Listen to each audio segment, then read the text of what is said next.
Bonjour à tous, j'espère que vous m'entendez. Bienvenue à ce webinaire, Model Serving: How to Implement Real-Time Inference. Je suis Hélène d'Argentré, je travaille chez Craft.ai au marketing et je suis accompagné aujourd'hui de Roman Venemani, qui est AI architecte, et de Matteo Lomo, qui est data scientist. Je regarde le chat pour voir si c'est bon, si on me confirme pour le son. Est-ce que vous m'entendez bien? Je vais confirmer sur le chat. Super. Épatant. Et ben, on va pouvoir commencer alors. Donc, je vais être le maître de cérémonie. Donc, je vais vous présenter le déroulé de cette session. Puis, je passerai la parole à Roman pour un propos introductif et méthodologique sur le MLOps. Puis à Matteo, qui vous fera une démonstration de déploiement et de modèle serving sur un cas d'usage de prédiction de la consommation d'énergie. Le déroulé, notre objectif avec ce webinaire va être de vous présenter très concrètement comment le MLOps est en train de changer notre paradigme sur le développement d'applications d'IA, en passant d'une approche de développement linéaire à une approche itérative. C'est un peu à l'image de la méthode agile. L'intérêt de cette approche va être de pouvoir enfin industrialiser le passage en production de vos modèles. Industrialiser, pour nous, ça veut dire accélérer et sécuriser les déploiements et surtout déployer vos modèles à grande échelle. On va vous présenter deux manières d'adopter le MLOps, le build et le buy. Donc soit construire son propre stack technique ou partir sur une solution clé en main. Et donc dans ce cadre, Matteo vous fera la démonstration d'aujourd'hui sur la plateforme de MLOps de Craft.ai. Du coup, je vais vous présenter Craft.ai en deux mots pour ceux qui ne nous connaissent pas encore. Donc, Craft.ai, c'est une plateforme SaaS de MLOps qui permet à un data scientist ou un ML engineer de déployer seul ses applications Python, sans avoir besoin d'une aide extérieure pour le refactoring ou la gestion des infrastructures notamment. Du coup, directement sur la plateforme, vous pouvez monter des infras de calcul, créer des pipelines de code Python et les déployer en production. On va revenir là-dessus pendant la présentation. Dernier petit point avant de commencer. On a l'intention, pendant la présentation, on va vous proposer de participer à ce webinaire, d'être interactif, du coup, via des sondages, pour avoir votre ressenti en direct et en recueillant vos questions, auxquelles nous répondrons à la fin. Du coup, si vous regardez en bas à droite de votre fenêtre, du coup, il y a des onglets. Sous la colonne chat, il y a 3 onglets, chat, sondage, questions. Donc, le chat est public, comme vous avez pu le voir. Chaque participant peut voir vos messages et y répondre. Les questions, c'est anonyme. Seuls les animateurs peuvent les voir et donc peuvent voir ce que vous y postez. C'est peut-être préférable si vous voulez nous adresser vos questions. Comme ça, on aura moins de difficultés à les identifier dans le flux. Et je vous invite du coup à garder un œil sur l'onglet sondage. Une petite notification rouge apparaîtra à chaque fois qu'on en publiera un. Voilà, donc je vous propose maintenant de commencer et du coup je vais laisser la parole à Roman. Merci beaucoup Hélène, bonjour à toutes et tous et merci d'être présent pour ce webinaire. Avant de laisser la parole à Matteo pour vous présenter un cas concret de MLOps dans le secteur de l'énergie, pour ma part je vais revenir sur ses bénéfices pour n'importe quelle équipe data et n'importe quelle entreprise. Donc pour ça, on va d'abord reparcourir ensemble le processus de développement d'une application IA que vous avez sans doute en tête. Donc il y a 3 grandes étapes dans ce processus. Il y a l'étape d'expérimentation. C'est une première étape où vous allez concrètement chercher à comprendre le besoin métier, collecter des premières données, tester des premiers modèles. Prenons l'exemple d'une équipe data dans le e-commerce, par exemple, qui souhaite développer un algorithme d'affichage, de recommandation de produits sur son site internet. Donc, on va vouloir, en fonction du profil du client et de ses derniers achats, recommander des produits. Donc là, dans cette phase d'expérimentation, l'équipe data va commencer à regarder de quel produit on parle, quelle est la base de données qu'elle a à disposition, quels vont être ses objectifs métiers, et elle va tester des premiers modèles qu'elle va comparer. Une fois qu'un des modèles est choisi, ou plusieurs, et qui lui semble pertinent, elle va passer dans une étape d'industrialisation. Cette étape d'industrialisation, ça consiste à passer de l'approche expérimentale, où on va expérimenter sur quelques données, sur un périmètre restreint de données, plutôt en local généralement, même si ça peut être de manière collaborative entre les data scientists. Cette étape d'industrialisation va consister à élargir le périmètre de données. et se dire, je vais passer d'un algorithme qui était très local à un algorithme beaucoup plus large et un périmètre de données beaucoup plus large. Et l'idée, ça va être d'encapsuler le code développé dans une application qui sera réellement utilisée. Si je reviens sur mon exemple dans le e-commerce, l'idée, ça va être de développer toute la stack technique qui va encapsuler le modèle Python qu'on aura développé ou dans un autre langage et qui va permettre de pousser le code sur un applicatif. Dans notre cas, ça sera directement sur le site internet du e-commerçant. Une fois que cette industrialisation est terminée, on va passer dans une étape de mise en production.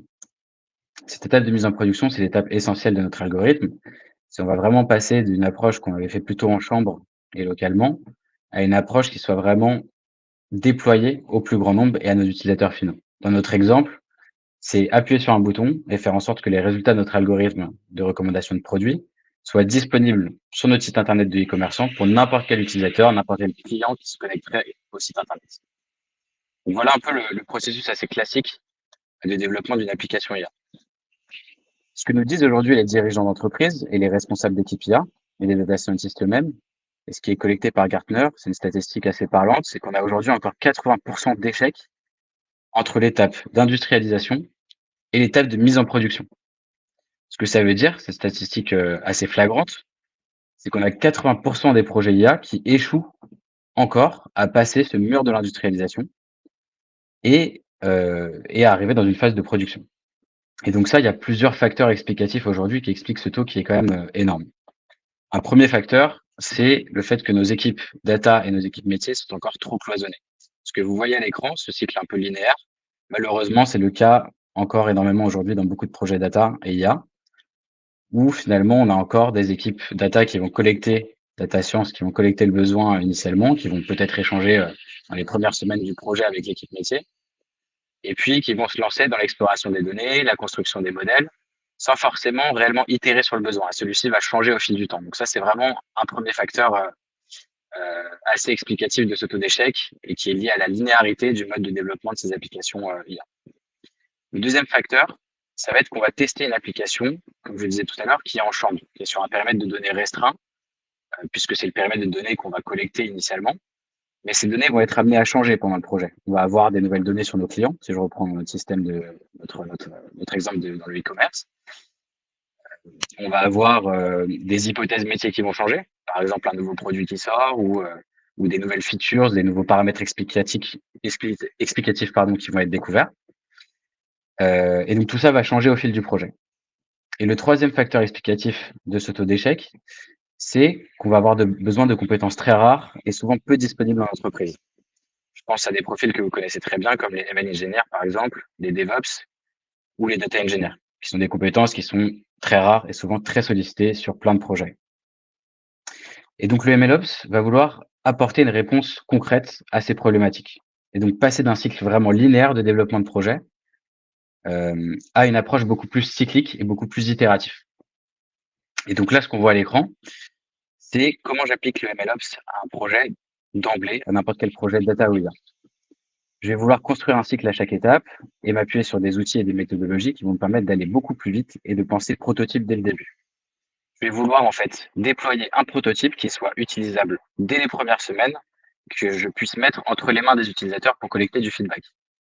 Donc, je vais pouvoir me connecter directement à des bases de données de production, donc des données réelles, par exemple. Je vais pouvoir commencer à explorer ces données de production. Je vais préparer mon algorithme, le construire et le déployer. Et même si mon modèle IA n'est pas 100% satisfaisant, que sa précision n'est pas incroyable, je vais pouvoir déjà tester un prototype qui soit réellement déployé et dont les résultats sont réellement utilisables par des utilisateurs qui vont pouvoir me donner du feedback, ce qui va me permettre d'améliorer ma solution. Un exemple assez parlant pour illustrer ce propos. Donc voilà, l'idée du MLOps, c'est vraiment c'est vraiment de rapprocher, raccourcir les cycles de développement et d'obtenir un prototype qui soit disponible en 4 à 6 semaines, globalement. Contre aujourd'hui, quand on regarde le cycle linéaire des projets IA, on a généralement plusieurs mois de développement et plusieurs mois avant d'atteindre un premier prototype qui soit utilisable. Donc voilà une des réponses du MLOps. Un exemple assez parlant, c'est si demain on vous demande de créer une solution, de créer un mode de déplacement pour vous déplacer entre votre domicile et votre lieu de travail. Vous avez deux options qui s'offrent à vous. La première option, c'est de se dire, je vais étudier toute la documentation qui m'est accessible. Je vais aller sur Internet, je vais chercher de la documentation de constructeurs automobiles, Je vais chercher des revues techniques, je vais chercher l'état de l'art des solutions, je vais concevoir une voiture, je vais la produire et je vais enfin pouvoir l'utiliser quelques mois après. L'autre option qui s'offre à vous, c'est d'aller dans votre garage, regarder ce qui est à votre disposition comme matériel. Vous allez trouver peut-être des roues, peut-être une planche. Vous allez pouvoir construire un skateboard que vous allez pouvoir utiliser dès le lendemain. Donc ça va répondre à votre besoin. Vous allez pouvoir vous déplacer, arriver au lieu de travail comme vous le vouliez initialement. Puis vous allez revenir le soir et vous allez vous dire, bah, finalement, au niveau direction, équilibre, c'était pas top. J'étais pas au top sur ces points-là. Donc, je vais essayer d'améliorer les choses. Et donc, je vais trouver un guidon qui va me permettre de mieux me diriger et je vais refaire ce même travail. Donc, je vais itérer. À la fin de la journée, je vais me rendre compte que je vais avoir besoin de déplacer des charges et que le skateboard avec le guidon, c'est pas suffisant. Donc, je vais créer un cadre et je vais créer un porte-charge. Enfin, je vais utiliser plutôt un porte-bagages. Et je vais obtenir un vélo. Et donc, finalement, je vais répondre à mon besoin de manière itérative. Donc, ça va m'apporter de la valeur au plus tôt. Je vais collecter du feedback. Est-ce que je réponds effectivement bien à mon besoin? Et par rapport à ce feedback-là, je vais m'adapter et créer une solution de plus en plus performante. Donc, c'est ça le principe du MLOps. Dès lors, comment on peut mettre ça en place dans une entreprise? Donc, il y a 3 options aujourd'hui, et là, on avait un peu parlé dans le propos introductif. La première option, c'est finalement de rien faire, de se dire, on va continuer d'industrialiser l'IA comme on le fait aujourd'hui, donc sans MLOps. Ce qu'on voit aujourd'hui, c'est que ça implique que chaque équipe data a ses propres pratiques, développe ses propres méthodes de fonctionnement, a sa propre manière de fonctionner. Et donc, on a des coûts récurrents qui sont élevés et qui sont répétés de projet en projet. On n'a pas de mutualisation. Et tous les risques que je mentionnais sur l'aspect linéaire des projets et le taux d'échec qui est très important, eh ben, on va les répéter. L'autre manière de faire, c'est d'utiliser une stack MLOps open source. Donc là, il y a un certain nombre de briques open source qui sont disponibles à l'utilisation et qui vont être assez performantes puisqu'elles vont être spécialisées dans un domaine particulier. Donc, on va pouvoir construire une solution sur mesure. Seulement, cette solution, elle nécessite des compétences souvent très spécifiques, très diversifiées et surtout des compétences techniques très importantes. Parce qu'on va devoir paramétrer cette solution open source et la construire. Si on a besoin également de faire de la maintenance en cas de problème sur cette solution, on a des coûts de maintenance et des opérations de maintenance assez élevés. Et la dernière solution, c'est d'utiliser une plateforme, une solution tout en un, qui aura son propre scope fonctionnel. Donc, on va parler, on le verra par exemple, de suivi des expérimentations, de monitoring des modèles en production, de capacité à servir ces modèles aux utilisateurs très rapidement. Et là, on va pas avoir besoin de compétences particulières. C'est-à-dire que dès le premier jour, on va appuyer sur un bouton et on va pouvoir utiliser cette stack technique et ses fonctionnalités. Donc, c'est une solution qui est prête à l'emploi avec un investissement initial assez faible. Et donc, c'est ce que Mathéo va vous illustrer dans les prochains slides. Et donc, sur la partie open source avec des slides et sur la partie plateforme avec une démo axée sur un cas d'usage en particulier. Et Mathéo, je te passe la main. Merci beaucoup, Roman. Bonjour à tous. Donc, effectivement, on va essayer d'illustrer ce que Roman vient d'expliquer donc sur le MLOps avec un cas concret. Donc, ici, on va se proposer le cas d'usage suivant qui va être d'effectuer des prédictions de consommation électrique à un horizon 24 heures, donc J+1, par région française au pas 30 minutes. Donc, ça a beaucoup d'applications c'est un applicatif qui a beaucoup de valeur sur le marché, notamment pour équilibrer l'offre et la demande au niveau d'un gestionnaire de réseau de transport électrique, par exemple. Et donc, ce que vous avez ici, c'est, disons, l'objectif de notre applicatif, c'est d'avoir cette espèce de dashboard où on va pouvoir sélectionner notre région et demander nos prédictions sous format tabulaire, puis graphique. Donc, si on reprend le cycle MLOps et qu'on l'illustre avec ce cas concret, on va commencer à l'étape Connect, qui est une étape extrêmement importante, toujours dans cette optique MLOps, de mettre en production très rapidement et de pouvoir donc itérer sur ce prototype en production, puisqu'on sait que la connexion à une base de données, ça peut parfois être un challenge et c'est vraiment crucial pour la réussite de notre projet. Donc, dès le début, on va vouloir avoir une connexion stable, rapide, sécurisée, sur des infrastructures de données de qualité. Et donc, c'est un point extrêmement important. Point de vigilance. Ici, dans le cas de notre prédiction de consommation, c'est assez simple puisque les données sont disponibles sur le site de RTE. C'est les données Economics. Donc, on va pouvoir les télécharger en requêtant directement RTE. On passe ensuite à l'exploration. Donc, l'étape d'exploration, de test, d'analyse du dataset. Évidemment, on la connaît toute cette étape, elle est cruciale pour la suite. C'est le moment où on va réussir on va essayer de comprendre nos données et donc d'envisager la meilleure approche. On va ensuite passer à l'étape de préparation. Donc, sous le mot prepare, on entend le data cleaning et le pré-processing. Donc, toujours un enjeu crucial au bon fonctionnement de nos modèles, à leur performance. Donc, c'est une étape à pas négliger. Et ici, dans notre cas concret, on aura des données sous format time series. Donc, on va effectuer tout un tas d'opérations relatifs au time series. Ensuite, le build. Le build, extrêmement important, c'est le moment de concevoir un ou des pipelines. Alors, le mot pipeline, on en parle beaucoup dans le MLOps, c'est ce qui représente en fait un workflow de machine learning de bout en bout, une tâche, disons, qu'on va vouloir au final automatiser. Donc, c'est très important de bien construire ces pipelines. On peut construire des pipelines pour différentes choses. On peut penser à de l'ingestion de données, du pré-processing, du réentraînement, de l'inférence, tout ce genre de choses. Et toujours dans cette optique de mettre en production rapidement, donc d'automatiser au maximum donc tous nos pipelines et de bien orchestrer tout ça. Donc dans le cas RTE, nous, on propose d'avoir 3 pipelines. Donc on aura le pipeline launch qui va initialiser l'applicatif et pré-entraîner le modèle. On aura un pipeline de réentraînement et on aura un pipeline predict, c'est un pipeline d'inférence qui livrera les prédictions. On arrive ensuite sur le deploy. Donc, c'est le moment où on va enfin exposer notre travail à notre utilisateur final. Ça sous-entend souvent une API, une interface utilisateur et tout ce qui va être sous-jacent à la bonne communication entre nos pipelines, les requêtes de notre utilisateur, etc.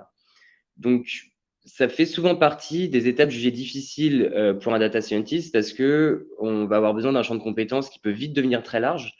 Et c'est souvent le moment où on peut faire appel à d'autres profils, comme des profils plutôt dev ou ML engineer. Donc, c'est vraiment une étape cruciale et sur laquelle on va s'y intéresser juste après.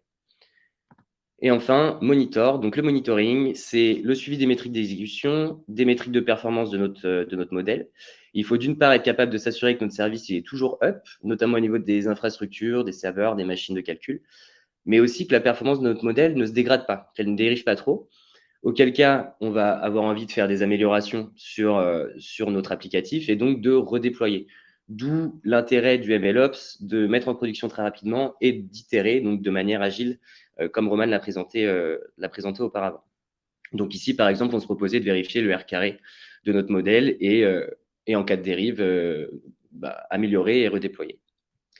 Donc, comment le faire en pratique? On va beaucoup se focaliser sur le build et le deploy. Parce que c'est des étapes qui sont assez cruciales et souvent assez complexes. On connaît un petit peu mieux l'amont, donc l'explore et le prepare. Et donc, c'est ce qu'on va voir ensemble juste maintenant. Donc ici, pour cette approche, on se propose d'utiliser des briques open source, qui est une des manières de le faire. Et ça a l'avantage de proposer donc une solution sur mesure, mais comme on va le voir, il y a souvent des investissements et des délais de dev assez importants, mais surtout beaucoup de compétences techniques, un spectre très très large techniquement parlant. Donc, si on parle de déployer un modèle en tant que web service, on peut imaginer plusieurs choses. Ici, c'est seulement une proposition d'une architecture assez simple, assez basique, qui va nous permettre de livrer assez rapidement nos résultats et donc d'entrer en production rapidement. Donc, ici, une des nombreuses manières de le faire, ça va être d'utiliser un framework web app, web service, tel que Flask, comme c'est proposé sur cette slide, ou Django, par exemple. Donc ici, j'ai choisi Flask parce que, notamment pour sa simplicité d'utilisation. Et l'idée va être de créer une API, de définir des routes pour permettre à notre utilisateur de requêter notre service. Ensuite, une fois que cette API est créée, il va falloir l'adosser à un serveur. Donc, une des manières de le faire assez simplement avec Python, c'est d'utiliser Unicorn, qui a l'avantage d'être compatible avec beaucoup de frameworks Python et de bénéficier d'une prise en main, disons, assez simple comparée à d'autres solutions auxquelles on pourrait penser. Donc, voilà, l'idée, c'est de monter un serveur qui peut bien s'interfacer avec notre applicatif Python pour pouvoir traiter toutes les requêtes de notre utilisateur. Et ensuite, on va pouvoir ajouter beaucoup d'autres briques. Ici, donc, je proposais notamment Nginx pour la répartition des requêtes web HTTP, aussi pour ce rôle de load balancer, donc qui va permettre de bien communiquer avec Unicorn et l'applicatif derrière, donc tout notre backend dans Python. On pourra y penser à d'autres briques intéressantes telles que de la validation de données au niveau de l'API, au niveau des requêtes. Donc, il y a des librairies qui font ça très bien, comme Marshmallow, par exemple. Et donc, ces briques ici, c'est sûrement une des manières les plus simples de déployer un modèle de machine learning rapidement, mais il peut y avoir de fortes frictions. avec cette architecture assez basique, sécuriser son API, effectuer sa maintenance, par exemple, ça a demandé beaucoup plus de travail et une forte compréhension en fait, de l'architecture sous-jacente. Et en règle générale, pour obtenir un service robuste et qualitatif, il va falloir quand même avoir des connaissances très solides sur ce type d'architecture. Et on se rend compte très vite qu'il va falloir des compétences parfois proches de celles des devs. Et donc, on va vraiment devoir élargir son spectre de compétences ou soit collaborer avec d'autres profils. Et enfin, une chose importante à remarquer ici, c'est que ce workflow, il ne s'inscrit pas, ou en tout cas très peu, dans une démarche MLOps. Ça va être difficile d'itérer sur cette architecture sans interruption de service. L'idée est toujours d'avoir un service en production, up, sur lequel on va pouvoir itérer de manière transparente, sans interruption. Ici, ça semble plus compliqué, d'où les fortes frictions. Et donc maintenant, si on veut l'ancrer dans une démarche MLOps, toujours sur le build et le deploy, on va voir que c'est possible, mais il va falloir utiliser beaucoup d'outils, beaucoup d'autres briques, notamment sur 3 grands domaines que j'ai listés ici. On peut penser à beaucoup d'autres choses. On va avoir tout ce qui va être gestion des instances de calcul et de stockage. Donc là, on pourra penser à du AWS, du Dask pour tout ce qui va être calcul distribué, si on a besoin de paralléliser. Terraform pour la gestion de ces instances de calcul. On aura tout le côté pipeline et donc orchestration, automatisation des pipelines qui peut se faire notamment avec du Docker, Kubernetes, Kubeflow ou du Jenkins aussi. Et sur le côté monitoring, donc on n'avait pas de monitoring avec l'architecture précédente. Ici, si on veut en ajouter, on peut penser notamment à Prometheus et Grafana qui se complètent assez bien et qui vont nous permettre d'avoir un modèle, disons une architecture plus robuste et solide. Ce qu'on remarque, c'est que c'est faisable, qu'il y a plein de choses qui nous permettent de le faire, mais on multiplie les technos, on va avoir besoin d'un spectre de compétences beaucoup plus vaste et évidemment, le temps d'implémentation va être beaucoup plus important. Maintenant, si on regarde la manière de le faire avec une plateforme. Donc, avec une plateforme, on va avoir un investissement initial plus faible, moins besoin de compétences techniques particulières et on va pouvoir s'abstraire de pas mal de difficultés qu'on a vues précédemment.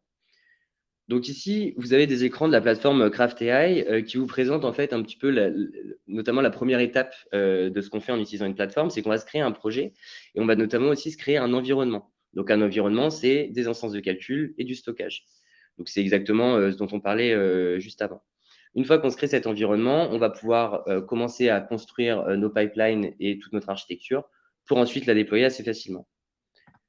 Pour bien comprendre la démonstration qui va suivre, il faut juste comprendre 3 concepts qui sont quand même assez communs dans le MLOps. Ça va être le concept de step, de pipeline et de déploiement. La step, c'est vraiment la brique élémentaire de notre architecture. C'est ce qui va encapsuler du code, prendre des inputs en entrée et des outputs qui représentent donc la sortie, ainsi que tout le contexte d'exécution de notre code, c'est-à-dire des librairies Python, des dépendants système, tout ce qu'il faut pour que notre code fonctionne. Une fois qu'on l'a enrobé dans cet objet de step, on va venir l'adosser à un pipeline. Et le pipeline va donc représenter notre workflow de machine learning de bout en bout de manière assez classique. Et on va enfin le lier à un déploiement qui peut être de plusieurs types. On peut penser à des déploiements périodiques, manuels ou de l'endpoint qui en fait jouera le rôle d'une API. Et donc avec ces 3 briques élémentaires, step, pipeline, endpoint, on va être capable, en utilisant une plateforme, de déployer très facilement. C'est ce que je vais vous montrer tout de suite avec le cas RTE. Donc, je vais partager mon écran. Tac. Vous me dites quand. Hop. Quand vous voyez. C'est bon? OK. Donc là, on est sur VS Code, qui est donc mon environnement de travail. Et je vais avoir tout mon code Python dans le dossier SRC. Donc, c'est vraiment mon code qui représente toutes mes fonctions nécessaires à la réalisation de ce cas d'usage en Python sans aucune modification. Donc, je vais avoir des dossiers data access pour tout ce qui va être accès aux données, launch, predict et retrain, les 3 pipelines dont j'avais parlé un petit peu précédemment, qui vont correspondre vraiment à tout le code que j'ai envie de mettre en production. Alors ici, pour cette démonstration, on va se proposer de mettre en production seulement le pipeline d'inférence, donc le predict. On a déjà déployé les 2 autres. Donc là, j'utilise un notebook. On pourrait utiliser aussi un script, évidemment. C'est juste pour le côté interactif du notebook. Mais voilà, en fait, ce que je vais devoir faire pour mettre en production mon pipeline de Predict. Je vais commencer par importer toutes mes librairies et surtout le SDK de la plateforme qui me permet donc de communiquer avec la plateforme de manière programmatique, dans mon code, sans rien changer et sans trop me formaliser. Donc, je vais pouvoir activer mon SDK avec mes accès personnels. Et ensuite, je vais définir mes inputs et mes outputs. Donc, en input, je vais avoir la région pour laquelle j'ai envie d'effectuer les prédictions de conso. Et en output, je vais avoir donc les prédictions de consommation. Donc là, je les ai bien définies avec les objets input et output qui appartiennent au SDK. Et là, l'étape la plus importante, je vais créer une step. Donc, créer la step, c'est vraiment créer cet objet qui va encapsuler mon code. Et comme je le vois, je le fais assez facilement en mettant le chemin de la fonction à encapsuler, mes inputs, mes outputs. Et ça va prendre également dans mes requirements toutes mes librairies, toutes les dépendances système. Il va se passer plein de choses derrière finalement, mais c'est ce qui va me permettre de créer toute cette architecture. Et donc là, j'ai un petit message qui montre que tout s'est bien passé. Je peux même avoir quelques infos en plus sur ma step, notamment mes inputs, mes outputs, ça me rappelle un petit peu tout. Maintenant, deuxième étape, je crée mon pipeline à partir de ma step. On voit que ça se fait extrêmement rapidement. Et donc là, j'ai déjà mon deuxième niveau au niveau de mon architecture. Et je vais finir par créer mon déploiement. Donc ici, ça va être un endpoint pour répliquer le côté API web. Et donc, je vais juste définir les sources de mes inputs et la destination de mes outputs. Et je vais utiliser la fonction createDeployment en précisant dans le code, hop, ici, que je voudrais un endpoint et en précisant le pipeline évidemment associé. Donc, on voit que ça s'est bien créé. Je peux obtenir un URL qui me permet donc d'accéder à mon service et aussi quelques informations, notamment des tokens d'authentification. Donc là, ce qu'il faut comprendre, c'est que à partir de ce moment-là, mon service, il est en production, il est up et tout fonctionne. Donc c'est exactement en fait, on peut le requêter même de manière programmatique ici. Ici, c'est seulement une requête HTTP, tout ce qui est plus classique. On pourrait penser à une requête HTTP avec une interface ou d'autres choses. Maintenant, j'aimerais vous montrer ce qui se passe au niveau de la plateforme, au niveau de l'interface graphique. Donc ici, je vais aller dans mon projet qui est plateforme démo et je vois que donc j'ai mon environnement et je vais aller regarder mes déploiements. Donc je vois que j'ai quelques déploiements et notamment ici mon Predict Endpoint MLH, donc c'est celui que je viens de créer à l'instant. Je vois que donc il a eu une exécution, celle que je viens d'effectuer de manière programmatique, et on voit qu'elle a réussi. On a un rappel de mon environnement. On peut voir aussi à quel moment elle a été effectuée et combien de temps elle a duré. J'ai également un rappel de mes inputs et de mes outputs si jamais je veux obtenir plus d'informations dessus.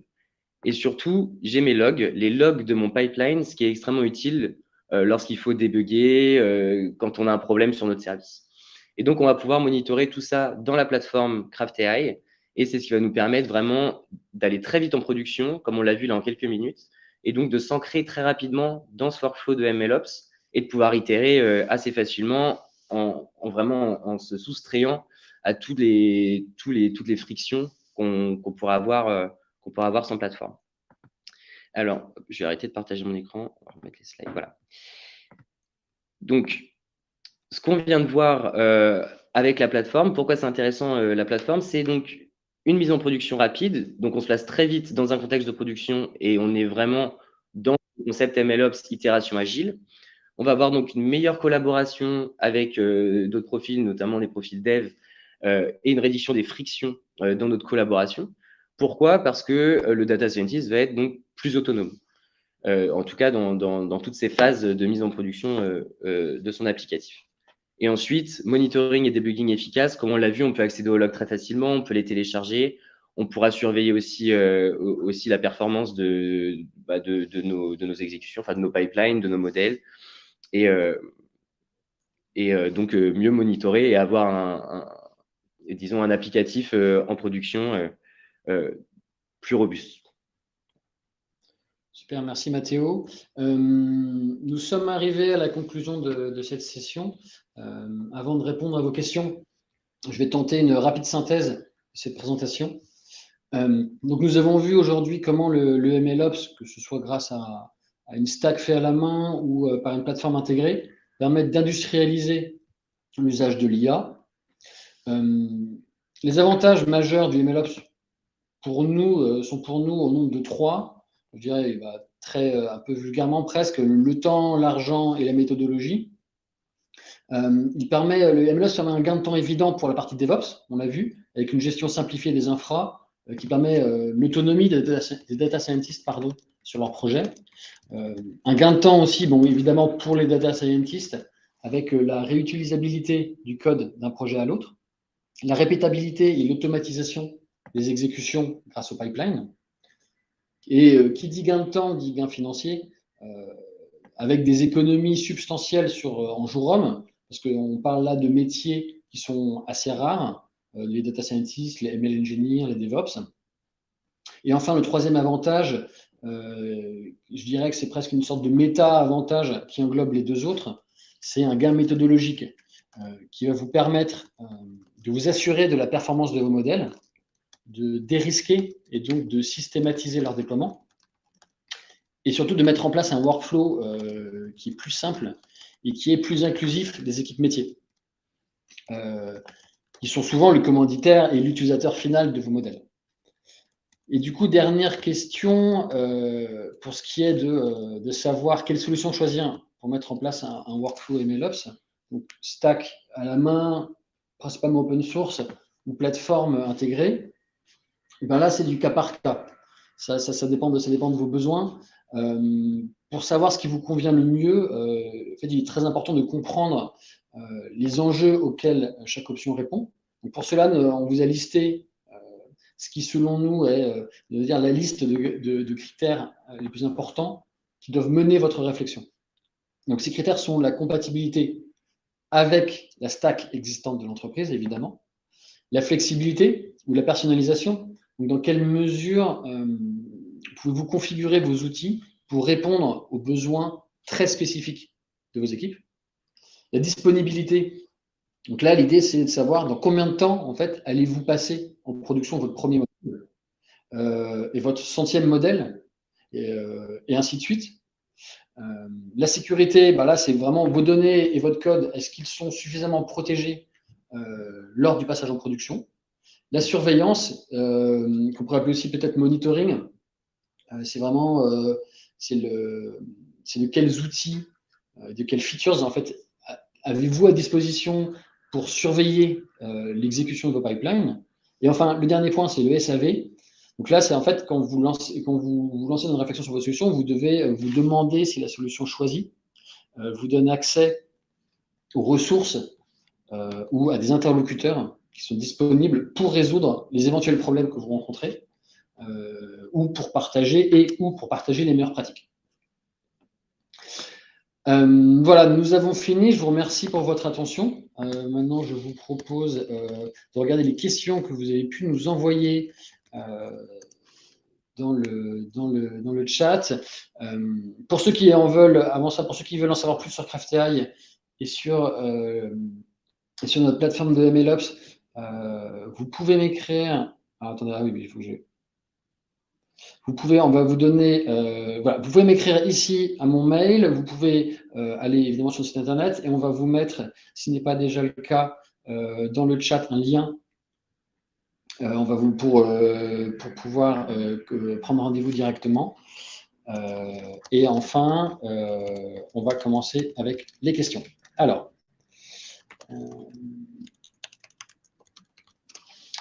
la première question...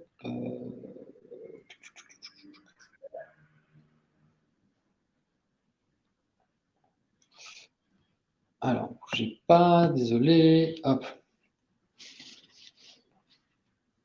La première question. What's the difference between industrialization and production? Peut-être que Roman peut prendre le point. Oui, ça marche. Alors, du coup, je réponds en français. Je vais répondre en français.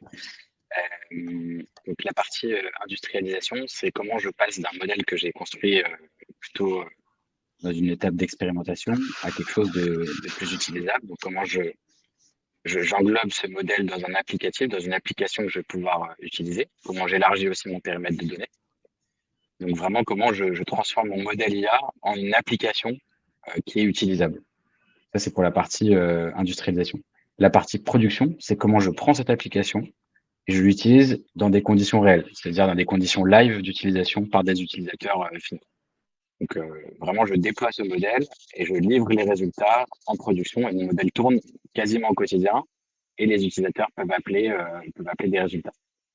Cette phase de production, je vais aussi avoir une phase, des activités assez importantes puisque je vais devoir monitorer mon modèle, c'est-à-dire suivre la performance de mon modèle. Est-ce que les résultats ne vont pas dériver? C'est ce qu'on va appeler le drift. Est-ce que en termes d'infra, tout fonctionne bien? Est-ce que j'ai pas d'anomalie? Et puis, je vais devoir assurer aussi la maintenance de mon modèle puisque dès que j'ai une anomalie, je vais devoir éventuellement la réparer. Bien sûr, je vais pouvoir aussi faire évoluer mon modèle en fonction des besoins. Donc voilà, phase de production, c'est plutôt je construis une application qui vient encapsuler, englober mon modèle IA. Et phase de production, c'est je déploie ce modèle dans des conditions réelles d'utilisation. Super, merci Roman. La deuxième question qui nous a été posée, à partir de quelle taille de projet d'IA le MLOps devient pertinent? Roman, toujours peut-être? Oui, bien sûr. Alors du coup, moi j'aurais tendance à dire pour tout type de projet IA, quelle que soit sa taille, du moment qu'on souhaite viser son industrialisation. Dans le sens où on n'est pas simplement à vouloir faire une étude, par exemple de performance, sur une étude de corrélation ou de précision sur des données. On souhaite vraiment créer une application qu'on souhaite mettre entre les mains d'utilisateurs finaux, et c'est la plupart des projets IA d'ailleurs. Et donc, quelle que soit la taille du projet, on va vouloir utiliser le MLOps, c'est la puissance du MLOps, pour pouvoir justement créer une application rapidement, c'est ce que je disais tout à l'heure, livrer des résultats et collecter du feedback. Et en fait, le MLOps, c'est un ensemble d'outils et de méthodologies qui va permettre d'automatiser les tâches rébarbatives qu'on n'a pas forcément envie de faire et qui va permettre d'accélérer justement ce déploiement pour collecter du feedback au plus tôt et d'inclure aussi les utilisateurs dans la boucle. Super, merci. Peut-être une question là pour Mathéo. Hugging Face est-il intégré à la plateforme? Alors, on peut utiliser des modèles Hugging Face avec la plateforme. La plateforme va permettre de déployer en fait n'importe quel modèle. À partir du moment où vous avez du code qui tourne, du code notamment en Python par exemple, ça va juste vous permettre de créer toutes les infrastructures qui vont pouvoir donc déployer le modèle et l'exposer à votre utilisateur final. Donc, c'est extrêmement flexible. Même si on prend un modèle Hugging Face, on va pouvoir le mettre sur la plateforme, créer des pipelines d'entraînement de ce modèle, notamment par exemple sur la plateforme. Voilà, c'est une solution qui est très flexible, qui est très simple, qui permet de s'adapter à tout type de code, tout type de contenu et de mettre en production du machine learning en règle générale, disons.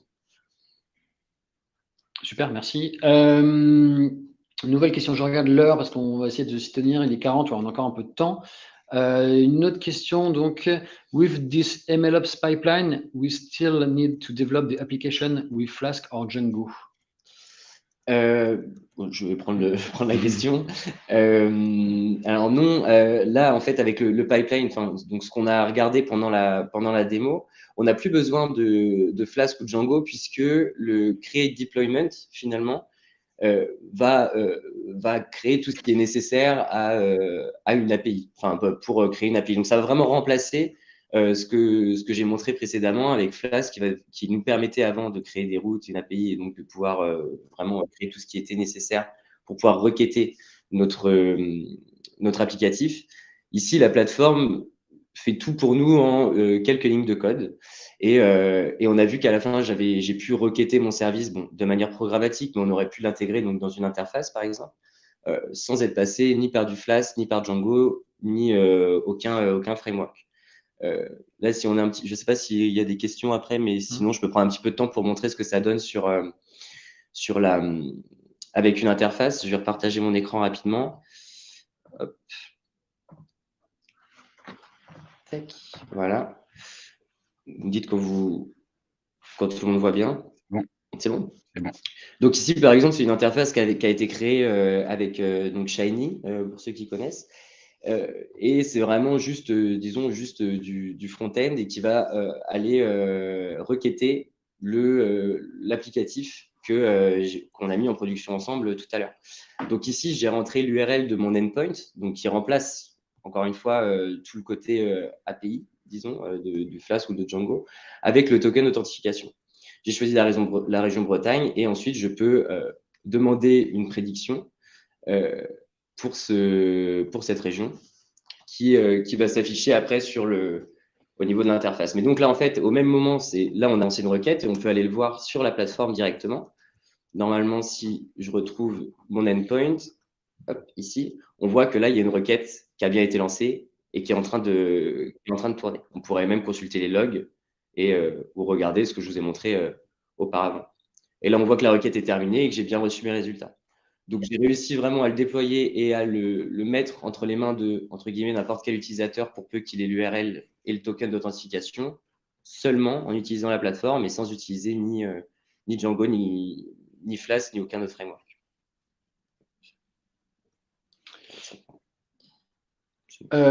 Du coup, des questions. J'ai une question. Comment CraftAI monitor les modèles en prod?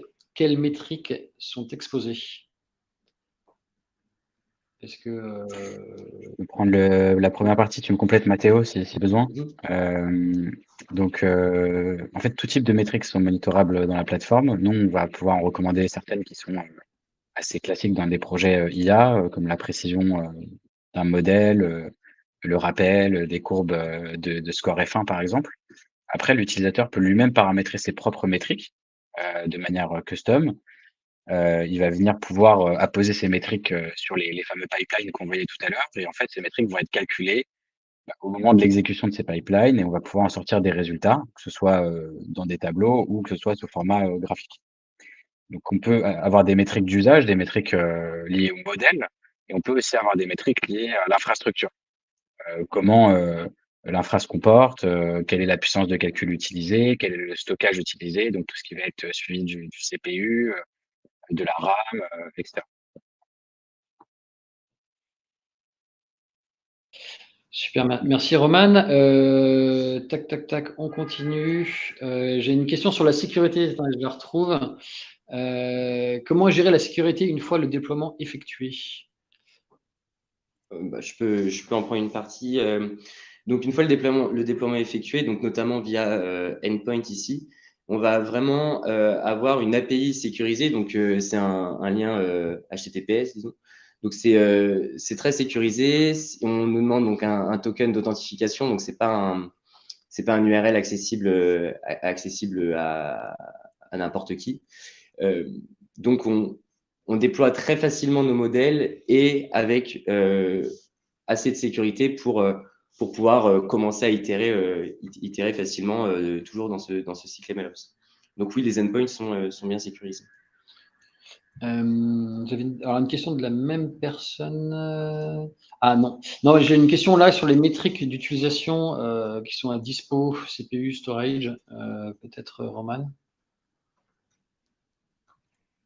Donc c'est ce que je disais juste avant. Nous, on va proposer des métriques standards disponibles directement dans la plateforme.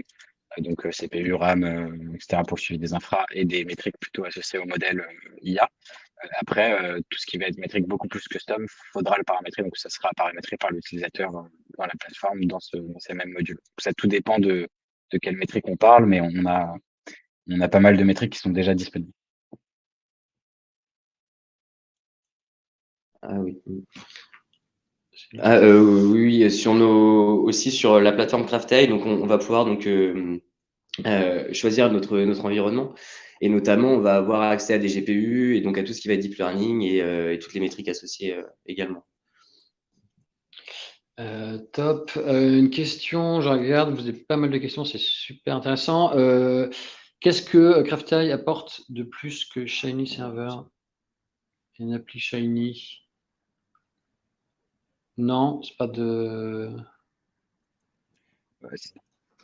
Du coup, il y a un grand nombre de fonctionnalités de la plateforme, en plus que de juste la partie Shiny Server. Donc, comme on a pu le voir juste avant dans l'exemple de Mathéo, on va pouvoir à la fois collecter des données, créer des premiers pipelines d'expérimentation, comparer ces pipelines, en comparer les résultats. Donc, c'est plutôt une partie qu'on va appeler, nous, experiment tracking. Ensuite, on va pouvoir déployer ces pipelines, donc faire du model serving et faire tout l'aspect monitoring. On a vraiment une chaîne de bout en bout avec trois grosses étapes du MLOps. Donc, il y a pas mal de fonctionnalités en plus par rapport à la chaîne initiale. Super, merci Roman. Nouvelle question. The platform will also design the application for us automatically, or there are some customization to do there? Est-ce que alors, on peut comprendre la question sous plusieurs angles, disons. Mais en règle générale, disons que la plateforme ne va rien designer pour nous. Elle va pas contraindre notre code. Encore une fois, c'est extrêmement flexible. On peut passer n'importe quel modèle sur la plateforme. Donc, la plateforme ne va pas nous contraindre. On ne modifie même pas notre code. Là, moi, j'ai utilisé vraiment mon code Python brut qui ressortait de mes expérimentations. Ensuite, si on parle de l'interface graphique que j'ai montré juste avant, si c'est ce côté design, non, ça, par exemple, c'est quelque chose qu'on a créé très facilement en complément, mais qui s'intègre totalement, très bien avec. Donc, en général, la plateforme reste très flexible et ne contraint absolument pas dans nos choix d'applicatifs ou design d'application. Ok, super. Merci. Est-ce qu'on a le temps pour peut-être une question ou deux en plus? J'ai vu passer une question sur est-ce que CraftAI c'est payant? Oui. Il est possible de faire une phase d'essai gratuit, mais effectivement par rapport justement à le choix d'un stack en open source, le fait d'avoir une plateforme justement intégrée, c'est un service commercial. Je vérifie, est-ce que on a des dernières questions? Non. Écoutez, je vais clore du coup cette session. Un grand merci Roman et Mathéo de m'avoir accompagné là-dessus. Peut-être pour ceux qui veulent les résultats des sondages, ça peut être éventuellement intéressant. Quelle est notamment, alors à la question, quelle est pour vous la fonctionnalité la plus importante d'une plateforme de MLOps par rapport à vos besoins? Le grand gagnant, c'est la mise à disposition, c'est le modèle serving. Ensuite arrive le ML monitoring. La question sur ceux qui ont déjà une stack MLOps dans une entreprise, on est à une grande majorité de non. On est à 80% de non dans l'audience. Sur la question qui passe les modèles en production, la première réponse à 38%, c'était les ML Engineer. Ensuite arrive l'IT, égalité avec on ne passe pas encore nos modèles. Et les derniers qui font du passage en production sont les data scientists. Voilà, écoutez, je vous remercie de votre attention. Je vous dis à bientôt donc, pour un prochain webinaire qui arrivera à la rentrée. A priori, nous aimerions aborder le thème justement de l'utilisation de nos plateformes dans le cadre du transfer learning et donc de parler des large language models et donc en quoi la plateforme en l'état actuel peut aider à du coup fine-tuner des large language models, des foundation models pour générer des IA génératives sur mesure. Voilà, je vous donne un rendez-vous à la rentrée. Pour rappel, le replay est disponible juste après. Vous recevrez un mail avec la présentation, le PDF. Et merci beaucoup et à très bientôt. Au revoir. Au revoir. Au revoir.